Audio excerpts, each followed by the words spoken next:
भारतीय संस्कृति का थर्ड पैराग्राफ देखिए बच्चों। भारतीय संस्कृति तो सर्वेषां मतावलंबिना संगम स्थली। भारतीय संस्कृति, भारतीयों की संस्कृति तो सर्वेषां सभी मतावलंबिना मतों को मानने वालों की संगम स्थली है। संगम स्थल मतलब जहाँ बहुत सी चीज़ें मिलती हों, जहाँ जैसे नदियों का संगम, नदियाँ जहाँ मिलती, कई नदियाँ, तो यहाँ पर क्या है, अनेक मत जो है भारत में आकर के मिलते हैं, मतलब अनेक मतों को मानने वाले लोग रहते हैं। तो भारत की जो संस्कृति है वो सभी मतों को मानने वालों की संगम स्थली है। काले काले विविधा विचारा भारतीय संस्कृतौ समाहिता। काले काले माने समय समय पर, विविधा माने अनेक, विचारा विचार भारतीय संस्कृतौ भारतीय संस्कृति में, समाहिता माने मिल गए हैं। तो समय समय पर अनेक विचार भारतीय संस्कृति में मिल गए हैं, मतलब विभिन्न समयों में, मतलब अलग अलग समय में अनेक मतों को मानने वाले हुए और उनके विचार जो है इस संस्कृति में समाहित होते गए, मिलते गए। तो ये यहाँ लेखक ने कहा है कि समय समय पर अनेक विचार भारतीय संस्कृति में मिल गए।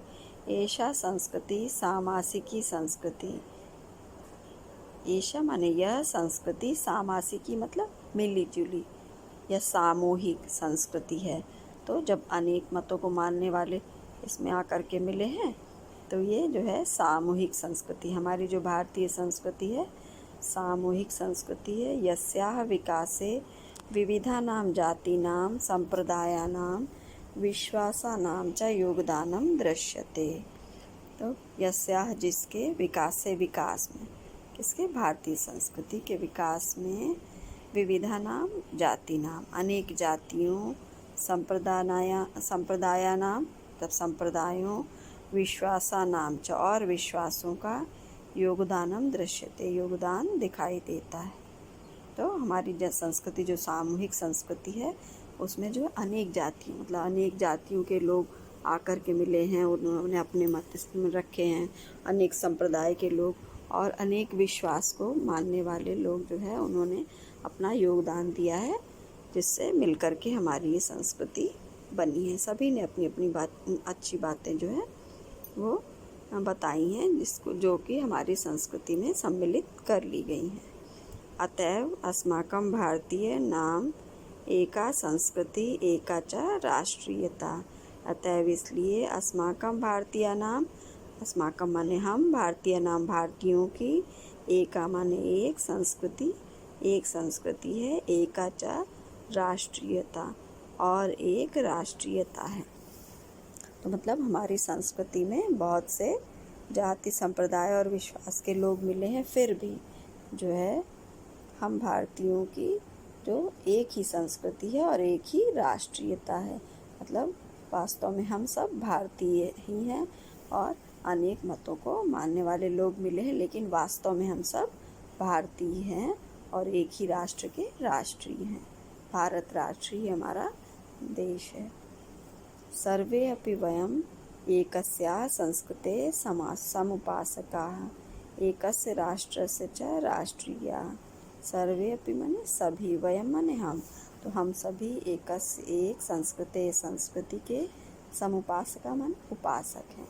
तो हम सभी एक ही संस्कृति, कौन सी, भारतीय संस्कृति की उपासना करते हैं और एक ही राष्ट्र के राष्ट्रीय हैं। एक ही भारत राष्ट्र है हमारा और उस राष्ट्र के राष्ट्रीय हैं, उस राष्ट्र में रहने वाले हैं हम लोग। तो हम कैसे भारतीय संस्कृति की उपासना करते हैं कि जो अच्छी बातें विभिन्न मतों, संप्रदायों और विश्वास के लोगों ने बताई हैं उन सभी को हम मानते हैं, स्वीकार करते हैं। तो इस तरह से हम सबकी एक संस्कृति है और एक ही राष्ट्रीयता है और हम सभी जो हैं एक ही संस्कृति के उपासक हैं और एक ही राष्ट्र के राष्ट्रीय हैं। यथा भ्रातरः परस्परं मिलित्वा सहयोगेन सौहार्देन च परिवारस्य उन्नतिं कुर्वन्ति तथैव अस्माभिः अपि सहयोगेन सौहार्देन च राष्ट्रस्य उन्नतिः कर्तव्या। तो यथा माने जैसे, भ्रातरः भाई, परस्परम माने आपस में, मिलित्वा मिलकर, सहयोगेन सहयोग से, सौहार्देन च और प्रेम से, भाईचारे से। परिवारस्य परिवार की उन्नतिं कुर्वन्ति, उन्नति करते हैं। तथैव वैसे ही अस्माभिः माने हमको, अपि माने भी, सहयोगेन सहयोग से, सौहार्देन च और सौहार्द से, प्रेम से, भाईचारे से, राष्ट्र की उन्नति कर्तव्य, उन्नति करनी चाहिए। तो यहाँ लेखक ने कहा है कि जैसे भाई आपस में मिलकर सहयोग और प्रेम से परिवार की उन्नति करते हैं, वैसे ही हमको भी सहयोग और प्रेम से राष्ट्र की उन्नति करनी चाहिए। तो परिवार की उन्नति कब संभव है? जब हम मिलजुल करके रहते हैं, तो हमारा परिवार जो है उन्नतिशील होता है, हम प्रगति करते हैं, उन्नति करते हैं। उसी तरह से एक राष्ट्र की उन्नति भी आपसी सहयोग और प्रेम या भाईचारे की भावना से ही संभव है। आपसी सहयोग के द्वारा ही हम अपने राष्ट्र की, अपने देश की उन्नति कर सकते हैं।